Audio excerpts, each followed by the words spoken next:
Hay conversaciones que son difíciles de abordar. La sexualidad, el consumo, las adicciones, la salud mental, el uso de las redes sociales, son todos temas que están presentes en el día a día, tanto en la adolescencia como en la infancia.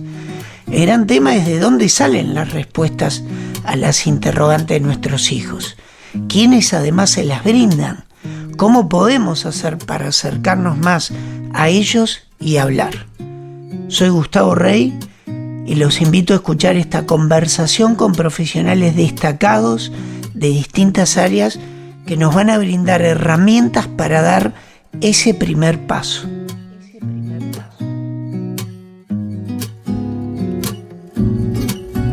Dar el primer paso es un podcast del Colegio Inglés para brindar información de actualidad a padres de niños, niñas y adolescentes. Episodio 1. ¿Qué es el consumo? Hola, bienvenidos a esta primera temporada y primer episodio de Dar el primer paso, un podcast realizado desde el Colegio Inglés para las familias. Con nosotros están el doctor Antonio Pascale, nuestro invitado, y Ailín Consolandich, directora general, que nos contará un poco más de esta propuesta. ¿Cómo estás?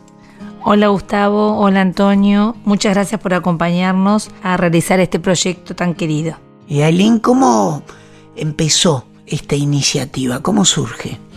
Y bueno, la verdad que nosotros formamos parte de una institución educativa como muchas otras y es un gran desafío estar a cargo de todo esto, en donde los contenidos académicos no digo que pasen a un segundo lugar, pero que en realidad últimamente vemos que hay cosas más profundas que cuestionan todo nuestro accionar sobre la educación y sobre cómo llegar a los alumnos, a las familias y a los docentes. Y por eso creímos y creemos que este podcast nos puede acercar mucho y traer profesionales de la envergadura de Antonio va a permitir ayudar a todo el contexto a estar mejor en esta etapa que nos toca vivir. Buenísimo, Ailín. Así que nos espera información de cantidad y de calidad y reflexiones interesantes. Por ejemplo, durante esta primera temporada vamos a abordar el tema del consumo, desde su definición, sus distintas manifestaciones y consecuencias.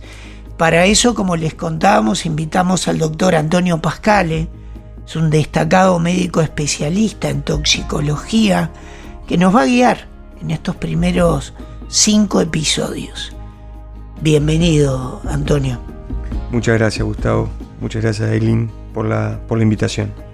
Me gustaría compartir que el doctor Antonio Pascale es doctor en medicina, especialista en toxicología clínica, ha sido profesor adjunto de toxicología en la Universidad de la República, es miembro del comité de expertos en farmacodependencia de la Organización Mundial de la Salud, es consultor, es una autoridad de referencia, no solo en Uruguay, en el ámbito académico, en el ámbito de estudios, también en el ámbito de la salud como consultor y como investigador.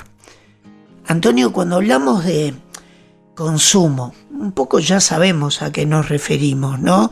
Pero, ¿qué significa consumo de riesgo o problemático en los adolescentes? Bien, el consumo de sustancias en sí lo que define es el uso de la sustancia, ¿no? O sea, un adolescente, un joven se expone a una sustancia cuando la consume. Es decir, un consumo puede ser un episodio. Eso define un consumo. El uso de una sustancia en particular o más de una sustancia. En sí, hay una diferencia entre consumo de riesgo y consumo problemático. En primer lugar, no todos los usos de drogas son problemáticos. No todas las personas que usan drogas tienen problemas con las drogas, ¿no? Si no, tendríamos un enorme problema más allá del que ya tenemos, ¿no? O sea, las drogas se utilizan y se consumen desde épocas inmemoriales, ¿no? O sea, forman parte de la historia, con distintos fines, religiosos, culturales, recreacionales, también con fines medicinales, algunas de ellas. Por tanto, existe una rica historia en relación a lo que es el consumo de sustancias.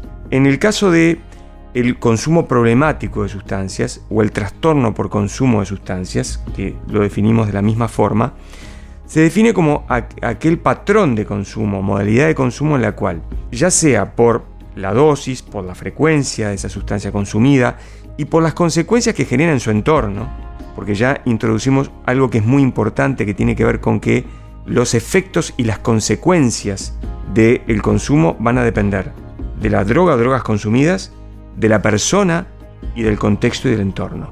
Esa tríada va a estar presente siempre.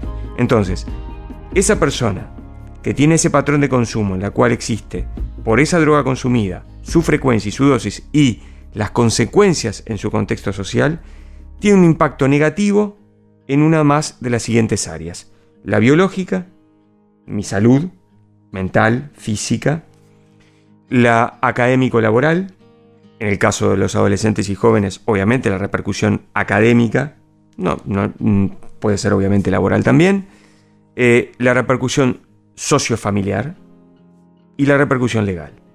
Son las 4 áreas en las cuales, cuando existe un patrón de consumo que se mantiene en el tiempo y que genera una consecuencia negativa en alguna de esas áreas, uno habla de un uso problemático de sustancias, de un trastorno por consumo de sustancias, un consumo problemático de drogas, un uso problemático de drogas. Una cosa, Gustavo, importante quizás, en relación a lo que es el consumo de riesgo a diferencia del problemático.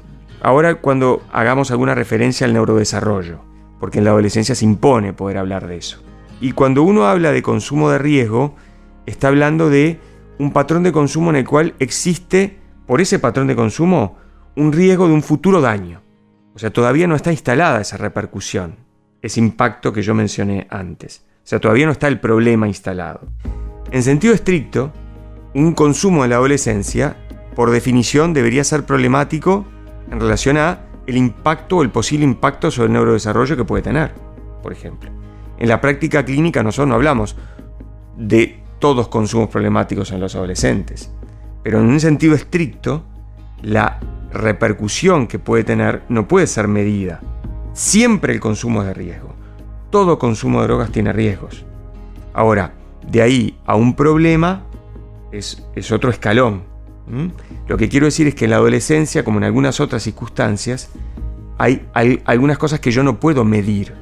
Entonces, en sentido estricto podemos siempre hablar de un potencial problema. Pero en la práctica clínica sabemos que, bueno, tenemos que manejarnos de otra forma también para el propio abordaje de la situación. Eso quizás es una definición importante entre lo que es el problema y el consumo de riesgo. Y lo que tú te referías en relación al tipo de sustancias que vemos, drogas es un término muy amplio, que se refiere, el término drug en inglés, se refiere según la Organización Mundial de la Salud, a una sustancia que se introduce en el organismo y puede cambiar funciones del organismo.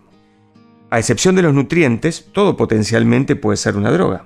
Un medicamento es una droga. Ahora, cuando nosotros nos referimos a este tipo de sustancias que pueden causar lo que antes llamaba abuso, que hoy es el consumo perjudicial, o adicción o dependencia, nos estamos refiriendo a lo que llaman sustancias psicoactivas, que son sustancias que pueden cambiar, que actúan predominantemente sobre nuestro sistema nervioso central, que es una definición netamente anatómica en medicina, que es todo lo que está dentro de nuestro cráneo, encéfalo, nuestra columna vertebral, o sea, médula espinal, pero que también actúan sobre otro sistema nervioso periférico, vegetativo, inconsciente, pero quiero decir, anatómicamente se definen como actúan predominantemente sobre el sistema nervioso central, produciendo cambios en nuestro estado de ánimo y en nuestro nivel de conciencia.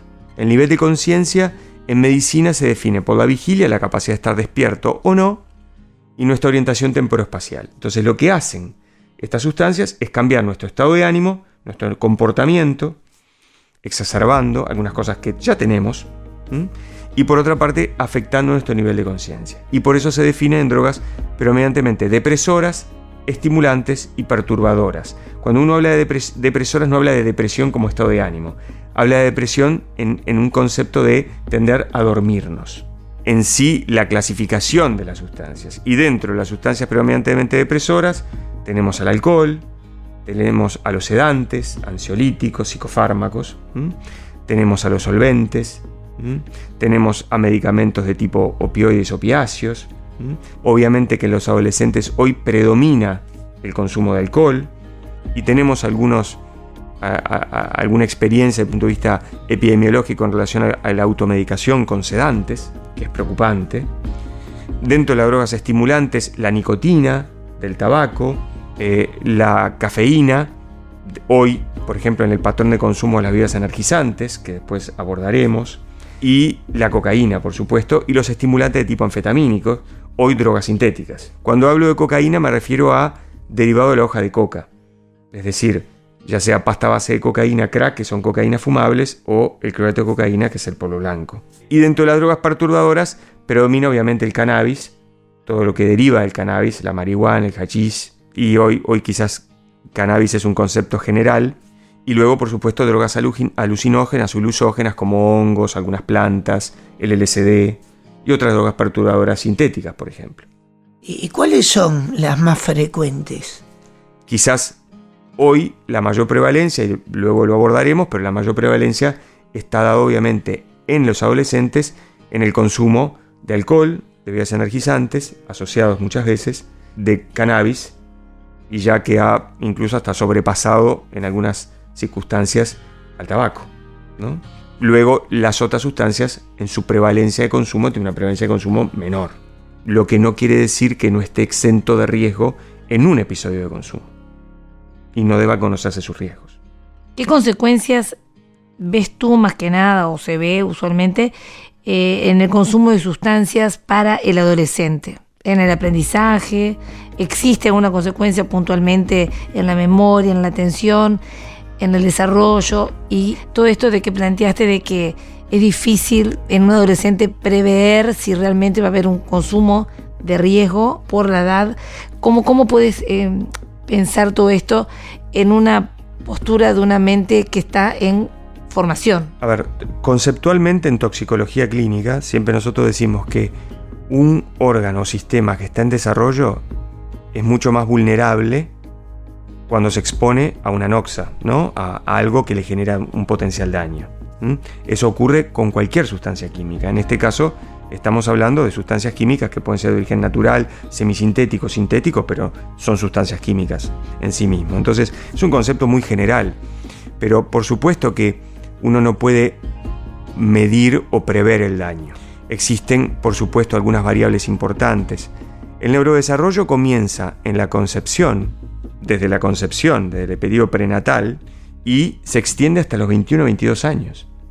En la adolescencia existe la maduración cerebral. Existe una poda sináptica, las uniones de las neuronas, algunas se van desechando y nuestro cerebro se va especializando. Entonces, esa maduración cerebral permite luego que nosotros tengamos determinadas funciones cognitivas, memoria, atención, ejecutivas, de cómo nosotros reaccionamos a determinadas situaciones. Y también conformar nuestra estructura de personalidad. No en forma excluyente, pero sí. Entonces, el uso de sustancias en la adolescencia implica un potencial riesgo a la afectación de alguna cuestión del neurodesarrollo. Y en este caso, justamente en poder tener un impacto en la maduración cerebral. Existe evidencia de sustancias químicas, ya sea de drogas, como el alcohol, como el cannabis, con distinta evidencia, con distinta fortaleza en la evidencia, pero de cómo distintos tipos de patrones de consumo pueden impactar sobre el neurodesarrollo y generar trastornos cognitivos, de la memoria, de la atención, muchos reversibles por la plasticidad de nuestro sistema nervioso a esta edad. Pero bueno, uno tiene que saber obviamente que dependiendo de, y sobre todo esto es muy importante, de la sustancia consumida, pero también de la edad de inicio de consumo, de la dosis y de la frecuencia, son variables claves para poder, en forma general, decir, bueno, cuanto más precoz es la edad de inicio, cuanto mayor dosis, cuanto mayor frecuencia, mayor riesgo de tener un impacto en estas funciones, ya sea cognitivas o ejecutivas, ¿no? Y en las ejecutivas, por ejemplo, está el control de impulsos, ¿no? El autocontrol, que se mezclan también con aspectos fisiológicos de la adolescencia, normales de la adolescencia. O sea, si entendí bien, lo ideal sería que no pasaran estas cosas, ¿no?, que me estás planteando, o por lo menos que cuanto más tarde se empezara, mejor. Por supuesto. Creo que un abordaje en prevención, sería primaria si no hubo consumo, es justamente retrasar al máximo la experimentación con las sustancias. Sí, pero bueno, hoy tenemos una realidad que bueno, veremos con algunos datos que podré proporcionar del Observatorio Uruguayo de Drogas que manejo, que bueno, que hoy hay una realidad de un consumo de sustancias que tenemos que abordar, más allá de nuestra recomendación permanente en poder diferir el consumo. Bueno, tanto para educadores como para nuestra familia debemos tener presente todo esto, ¿no? Dialogar con nuestros hijos, así que muchas gracias Antonio, Ailín, por esta primer charla. Y así finalizamos el primer episodio, ya sea que nos hayas escuchado de mañana, de tarde, de noche, en un auto, en el ómnibus, mientras caminabas. Esperamos que esta conversación te ayude a dar tu primer paso. Dar el primer paso es una producción del Colegio Inglés, con la conducción de Gustavo Rey y la producción técnica de WeCast.